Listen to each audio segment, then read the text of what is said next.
Hello friends, स्वागत है आप सभी लोग का हमारे चैनल एग्जाम्स क्रैकर्स में। फ्रेंड्स, आज हम लोग एक नई सीरीज स्टार्ट करेंगे जो संबंधित है भारत के भूगोल से। तो भारत के भूगोल से जो टॉपिक वाइज प्रश्न प्रीवियस ईयर्स में पूछे गए हैं और जो मोस्ट इम्पॉर्टेंट है उसको हम लोग टेक्स्ट के थ्रू याद करने की कोशिश करेंगे।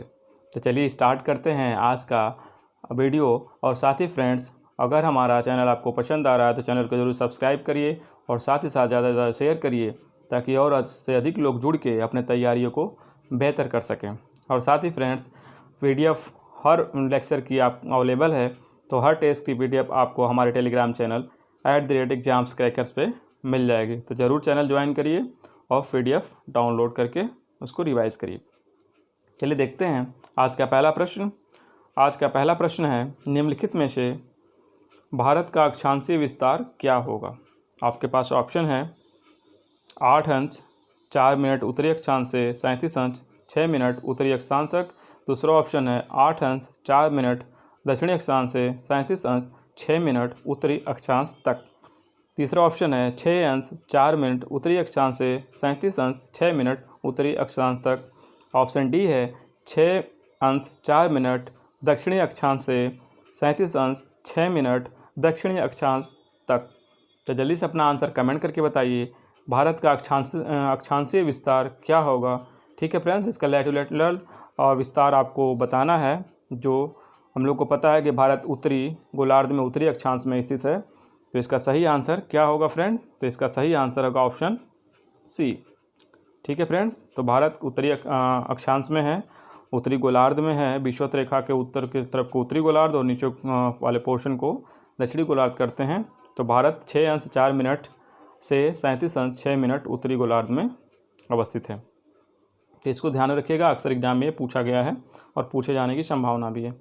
अगला है, भारत का देशांतरीय विस्तार क्या है। ठीक है फ्रेंड्स, आपको बताना है। आपके पास ऑप्शन है 68 अंश 7 मिनट ईस्ट से 97 अंश 25 मिनट ईस्ट तक। दूसरा है 97 अंश 7 मिनट ईस्ट से 97 अंश 25 मिनट ईस्ट तक।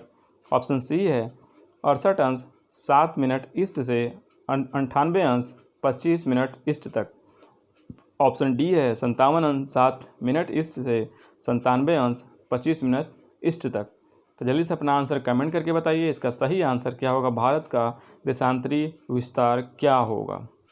ठीक है फ्रेंड्स, तो भारत का देशांतरी विस्तार हम लोग को पता है, भारत पूर्वी गोलार्ध में है, पूर्वी देशांतरी में स्थित है।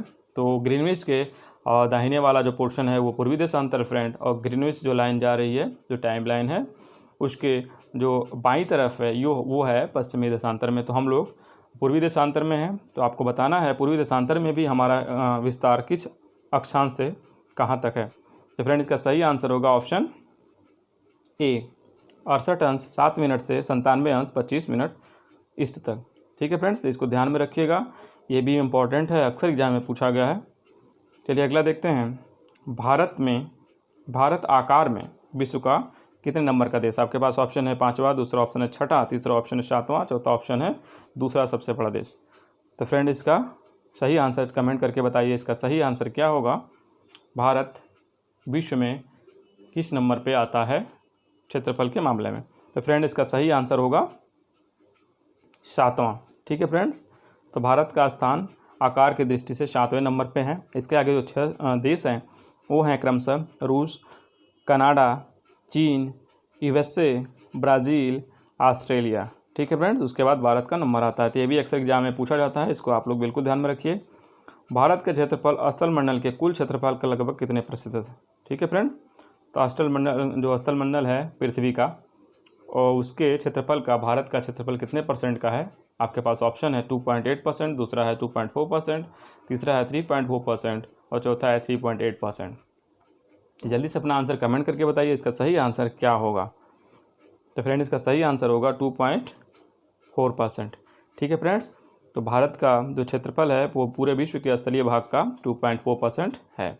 और वो कितना है फ्रेंड्स, तो आप लोग ये भी कभी कभी एग्जाम में पूछ लिया जाता है, तो उसको भी ध्यान में रखिएगा। 32,87,469। ठीक है फ्रेंड्स, इसको भी एग्जाम में पूछ लिया जाता है, तो आप लोग इसको भी ध्यान में रखिएगा। चलिए अगला देखते हैं, सिक्किम से गुजरने वाला अक्षांश निम्नलिखित में से किस एक से भी होकर गुजरता है। ठीक है फ्रेंड्स, तो क्वेश्चन से आप लोगों को पता चल गया होगा कि मैप कैसे पढ़ना है, क्योंकि कभी कभी इस तरह के भी क्वेश्चन पूछ लिए जाते हैं। तो सिक्किम के जो पैरेलल स्टेट है वो कौन सा है? आपके पास ऑप्शन है राजस्थान, दूसरा ऑप्शन है पंजाब, तीसरा ऑप्शन है हिमाचल, चौथा ऑप्शन है जम्मू कश्मीर। तो जल्दी से अपना आंसर कमेंट करके बताइए इसका सही आंसर क्या होगा। तो फ्रेंड्स, इसका सही आंसर होगा, अगर आप मैप देखेंगे तो इसका सही आंसर होगा राजस्थान। ठीक है फ्रेंड्स, राजस्थान राजस्थान जो अक्षांश इससे गुजरेगा वो राजस्थान से भी होके जाएगा। ठीक है फ्रेंड्स, और साथ ही इसके साथ हरियाणा भी आ जाएगा, उत्तर प्रदेश भी आ जाएगा, तो आप इसको ध्यान में रखिएगा। तो पढ़ने का तरीका थोड़ा सा अपना चेंज करिए, क्योंकि क्वेश्चंस आप देख सकते हैं किस तरह का पूछा जा रहा है।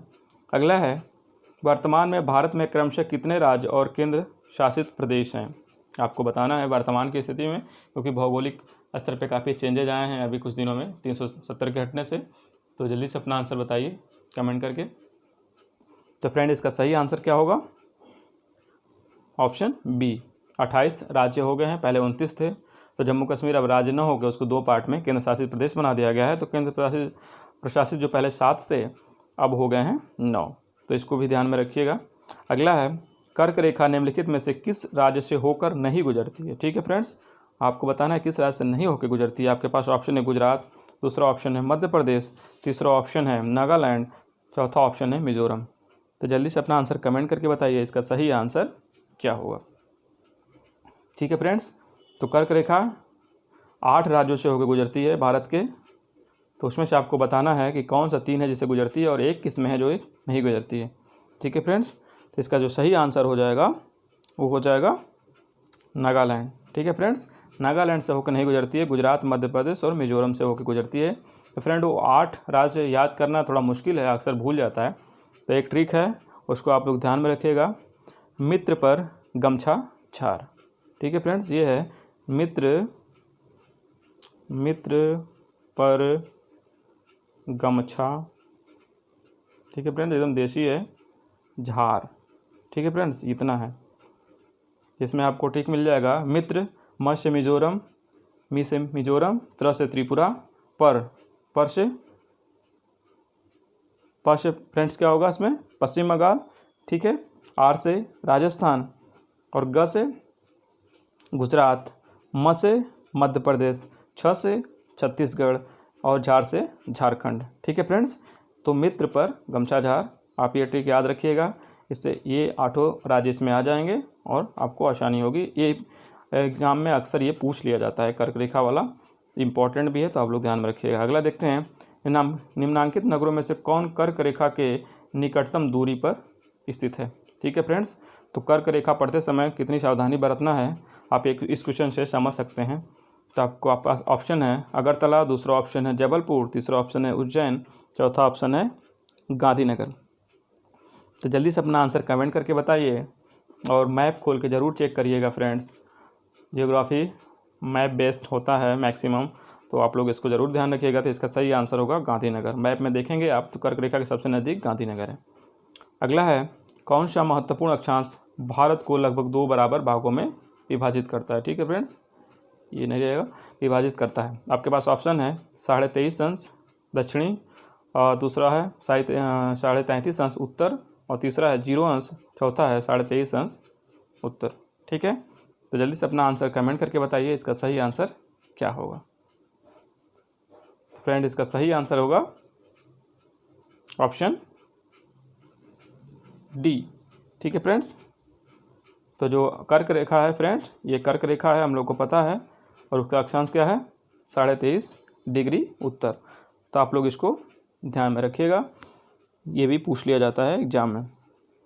चलिए अगला देखते हैं, निम्नलिखित में से कौन सा भारतीय राज्य कर्क रेखा के उत्तर में स्थित है? ठीक है फ्रेंड्स, तो आपको ये भी ध्यान में रखना है कि कर्क रेखा के उत्तर में कौन सा राज्य है और कर्क रेखा के दक्षिण में कौन से राज्य हैं। ठीक है फ्रेंड्स, तो आपके पास ऑप्शन है झारखंड, दूसरा ऑप्शन है मिजोरम, तीसरा ऑप्शन है मणिपुर, चौथा ऑप्शन है त्रिपुरा।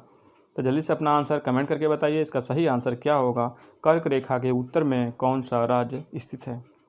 तो फ्रेंड, इसका सही आंसर होगा, अगर आप कर्क रेखा को देखेंगे तो कर्क रेखा के जो जस्ट ऊपर है वो है मणिपुर। ठीक है फ्रेंड्स, बाकी मिज़ोरम, झारखंड और त्रिपुरा ये कर्क रेखा पे ही पड़ते हैं, लेकिन इनका ऊपरी जो स्तर है वो टच करता है, ये सारे दक्षिण में आते हैं। बाकी मणिपुर जो टच नहीं करता है तो इसके ऊपर की तरफ है, उत्तर में स्थित है। अगला है जून माह में निम्न स्थानों में कहाँ पर दिन की अवधि अधिकतम होगी। ठीक है फ्रेंड्स, तो आपको बताना है कि जून के माह में किस जगह का नाम दिया है चेन्नई, हैदराबाद, दिल्ली, भोपाल, कहाँ पे दिन जो है कि सबसे बड़ा होगा।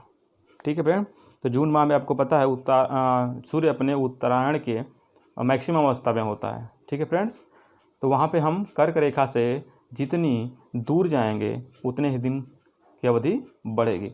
ठीक है फ्रेंड्स, तो इसमें आप लोग देखेंगे कर्क रेखा के जो दूर से मतलब कर्क रेखा के जो उत्तर में जाएंगे। ठीक है फ्रेंड्स, तो उत्तर में ये देख लेंगे उत्तर में कौन इसमें जो है कि जगह पड़ रही है।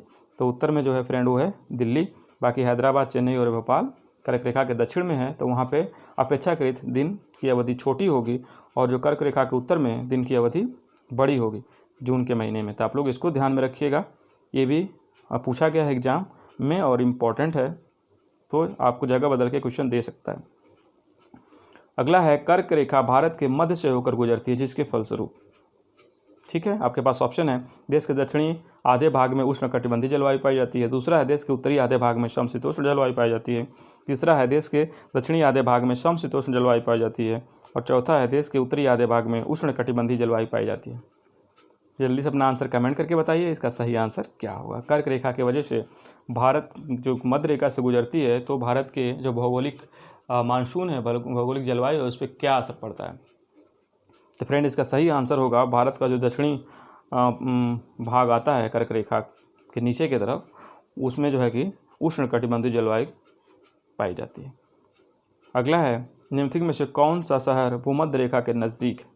ठीक है फ्रेंड्स, तो भूमध्य रेखा 0 डिग्री इक्वेटर के सबसे नज़दीक कौन सा शहर है। इन ऑप्शंस में आपके पास ऑप्शन है कोलकाता, दूसरा ऑप्शन है विशाखापत्तनम, तीसरा ऑप्शन है मुंबई, चौथा ऑप्शन है लखनऊ। तो फ्रेंड्स आपको मैप बहुत ध्यान से देखना है कि ये जो राजधानियां हैं वो कहाँ कहाँ पे हैं, उनका पोजीशन क्या है। तो सबसे अब देखना है फ्रेंड्स कि सबसे दक्षिण में कौन भारत के अवस्थित है, वही जो पोजीशन होगा उसी का वही सबसे नज़दीक होगी। 3 ऑप्शन में सबसे जो दक्षिण में है फ्रेंड वो है विशाखापत्तनम। ठीक है फ्रेंड्स, बाकी मुंबई, लखनऊ, कोलकाता ये सारे थोड़े से उसके ऊपर पड़ते हैं। ये भी आपको ध्यान में रखना है, उनकी पोजीशन आपको कर्क रेखा के हिसाब से, भूमध्य रेखा के हिसाब से और साथ ही टाइम लाइन के हिसाब से भी देखना है। अगला है भारत का मानक समय कितने देशांतर का स्थानीय समय। ठीक है फ्रेंड्स, तो आपको ध्यान में देना है। आपके पास ऑप्शन है, ऑप्शन ए 82 पूर्व देशांतर, ऑप्शन बी 82.5 पूर्व देशांतर, ऑप्शन सी 83.5 पूर्व देशांतर, ऑप्शन डी 81.5 पूर्व देशांतर।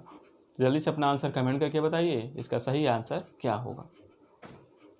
तो टाइमलाइन जो भारत की गुजरती है फ्रेंड, उसका जो देशांतर में उसका जो अंश है वो कितना है। तो फ्रेंड इसका सही आंसर होगा 82.5 पूर्व देशांतर। ठीक है फ्रेंड, 82.5 अंश पूर्व देशांतर है भारत का जो मानक समय है, जो इलाहाबाद से होकर गुजरती है।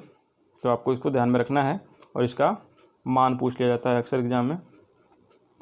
अगला है भारतीय मानक समय की यामोत्तर नहीं गुजरती है। ठीक है फ्रेंड्स, तो मानक जो समय है, मानक लाइन है जो 82.5 ईस्ट देशांतर की, वो कहाँ से नहीं गुजरती है, किस प्रदेश से नहीं गुजरती है। तो फ्रेंड आपके पास ऑप्शन है आंध्र प्रदेश, दूसरा ऑप्शन है छत्तीसगढ़, तीसरा ऑप्शन है तेलंगाना, चौथा ऑप्शन है उत्तर प्रदेश। तो जल्दी से कमेंट करके ज़रूर बताइए इसका सही आंसर क्या होगा। तो फ्रेंड इसका सही आंसर है तेलंगाना। ठीक है फ्रेंड्स, तो मानक समय भारत के 5 राज्यों से होकर जाती है। ठीक है फ्रेंड्स, इसमें आंध्र प्रदेश, छत्तीसगढ़, उत्तर प्रदेश, ठीक है, ये हो गए, और 3 ये हो गए, और 2 कौन से हैं, एमपी एंड उड़ीसा। ठीक है फ्रेंड्स, ये 5 राज्य हो गए, एमपी, उड़ीसा, उत्तर प्रदेश, छत्तीसगढ़, आंध्र प्रदेश। आप लोग इसको ध्यान में रखिए, अक्सर ये एग्जाम में पूछ लिया जाता है, ये भी इंपॉर्टेंट है परीक्षा के दृष्टिकोण से, तो आप लोग बिल्कुल इसको ध्यान में रखिएगा। अगला है भारतीय मानक समय की देशांतर रेखा किस नगर से होकर गुजरती है। आपके पास ऑप्शन है नागपुर, दूसरा ऑप्शन है इलाहाबाद, तीसरा ऑप्शन है पटना और चौथा ऑप्शन है दिल्ली। तो जल्दी से अपना आंसर कमेंट करके बताइए किससे होकर गुजरती है, कौन सा नगर है, कौन सा शहर स्थित है। तो भारतीय मानक समय में जो शहर है फ्रेंड वो है इलाहाबाद इलाहाबाद के नैनी से होकर गुजरती है, साथ ही मिर्ज़ापुर को भी टच करती है। और ये छत्तीसगढ़ का एक शहर है फ्रेंड्स, वो है जगदलपुर। जगदलपुर से भी ये होके गुजरती है, तो ये भी आप ध्यान में रखिएगा। ऑप्शन में आप जगदलपुर भी दे सकता है इलाहाबाद की जगह, तो ये भी अक्सर एग्जाम में पूछा जाता है, तो इसको ध्यान में रखिएगा। भारतीय मानक समय एवं ग्रीनविच माध्य समय में अंतर पाया जाता है। ठीक है फ्रेंड्स, तो ग्रीनविच टाइम लाइन जिसको 0 डिग्री माना जाता है, वहाँ से भारत का जो समय है वो कितने घंटे आगे चलता है या कितने घंटे पीछे चलता है आपको बताना है। आपके पास ऑप्शन है -5.5 घंटे, दूसरा है +4.5 घंटे, तीसरा है +5.5 घंटे, चौथा है -4.5 घंटे। ठीक है फ्रेंड्स, तो इसका सही आंसर क्या होगा? इसका सही आंसर है ऑप्शन सी, 5.5 घंटे। ठीक है फ्रेंड्स, तो जो ग्रीनविच लाइन है वहाँ से पूर्व की तरफ हम चलेंगे तो प्लस में लिया जाता है, अगर उसके पश्चिम की तरफ चलेंगे तो टाइम को माइनस में लिया जाता है। ठीक है फ्रेंड, तो हम लोग पूर्व की तरफ अवस्थित हैं, हम लोग को पता है पूर्वी देशांतर में हम लोग हैं, तो वहाँ पे हम लोग 5.5 घंटे आगे हैं वहाँ से, वहाँ 0 से 5.5 घंटे आगे हैं और हमारा अक्षांश 82 डिग्री है। तो ये आप लोग ज़रूर ध्यान में रखिएगा, ये भी अक्सर एग्जाम में पूछ लिया जाता है।